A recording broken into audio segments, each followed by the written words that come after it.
Video में आपका स्वागत है। तो हम एक भोजपुरी सॉन्ग का एप्पल पे project and no voice take देने वाले हैं। जो वीडियो में बने रहो। वीडियो में 4 स्टेप का पासवर्ड रहेगा, जो 4 स्टेप में रहेगा, जो स्क्रीन पर शो हो जाएगा। इसलिए वीडियो को पूरा देखिए और फुल वॉच कीजिए और चैनल पर ज़्यादा से ज़्यादा सपोर्ट कीजिए। हम खतरनाक तरीके से रिमिक्स लेकर आए हैं, जो डीजे विक्रांत के स्टाइल में रिमिक्स हम किए हैं। आप लोग अभी सुनिएगा तो कमेंट में ज़रूर बताइएगा कि हमारा रिमिक्स कैसा है कैसा नहीं, और वीडियो पर लाइक कर दिया करो। और चलिए आप लोगों को सुना देते हैं। आप लोग ईयरफोन का यूज़ करिए, तभी आप लोगों को समझ में आएगा कि कितना बेस है। तो चलिए आप लोगों को सुना देते हैं। आप लोग ईयरफोन लगा लीजिए।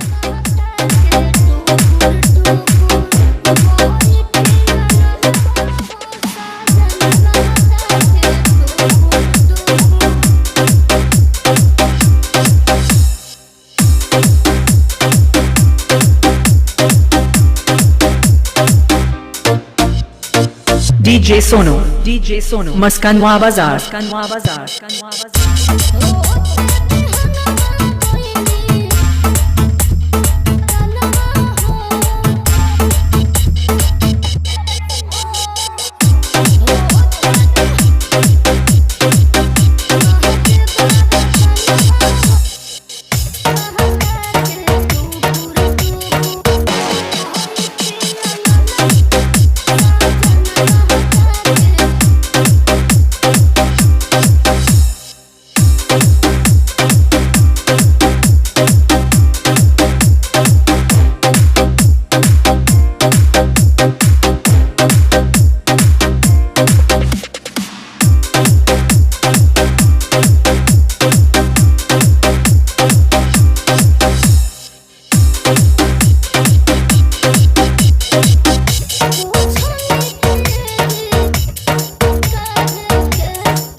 DJ Sono, Maskanwa Bazaar। तो हमारा रिमिक्स कैसा लगा हमें कमेंट करके ज़रूर बताना भाई।